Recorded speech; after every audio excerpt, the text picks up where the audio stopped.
mahal mo, bakit mo ginagawang option? Huwag mong gawing option ang taong ginagawa kang priority. Kung totoo kang nagmamahal, hindi mo ipaparamdam na kailangang maghintay sa pipiliin mo. Kasi pag mahal mo, priority mo yan, hindi spare tire. Ang masakit kasi, minsan ginagamit mo yung salitang mahal kita, pero sa totoo lang, pinipili mo lang siya kapag convenient ang lahat. Hindi mo pwedeng sabihing mahal mo ang isang tao kung hindi mo naman siya pinapriority at lagi mo siyang nilalagay sa huli. Kung kailangan pa niyang maghintay ng attention mo, sa time mo, sa love mo, baka hindi pagmamahal yan. Baka nakasanayan mo lang talaga yan. Kasi kapag totoo kang nagmamahal, hindi mo ginagawang tanong kung pipiliin mo siya, kusa mo yung ginagawa. Kasi darating ang panahon na mapupuno rin siya, mapupuno siya kakahintay, mapupuno siya kaiisip kung siya ba talaga yung priority mo. At kapag natutunan na niyang piliin ang sarili niya, hindi ka na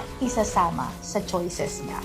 Ang sakit lang, di ba? Kapag hindi mo ginawang priority yung taong sinasabi mong mahal mo, baka dumating ang panahon mapagod siya at hindi na rin ikaw ang priority niya sa buhay niya. At ang sakit din nun. Masakit bumalik sa atin yung mga bagay na ginagawa natin sa ibang tao na hindi maganda. What I can say is that if you are committed in a relationship, may jowa ka, may asawa ka, automatic priority mo yan. Hindi mo pwedeng ilagay yan sa last. Hindi mo siya pwedeng gawing second. Hindi mo siya pwedeng gawing option. Kailangan nag-iisa lang siya sa puso mo. Walang number 2, walang number 3, 4, 5, and 6. Wala kang ibang kachat, wala kang ibang ini-entertain, wala kang ibang hinahatid sundo, wala kang ibang hina-heart ng todo-todo, at wala kang wini-wave sa Facebook at kung saan mang mga social media sites. Nasa kanya lang yung attention mo kasi siya yung priority mo.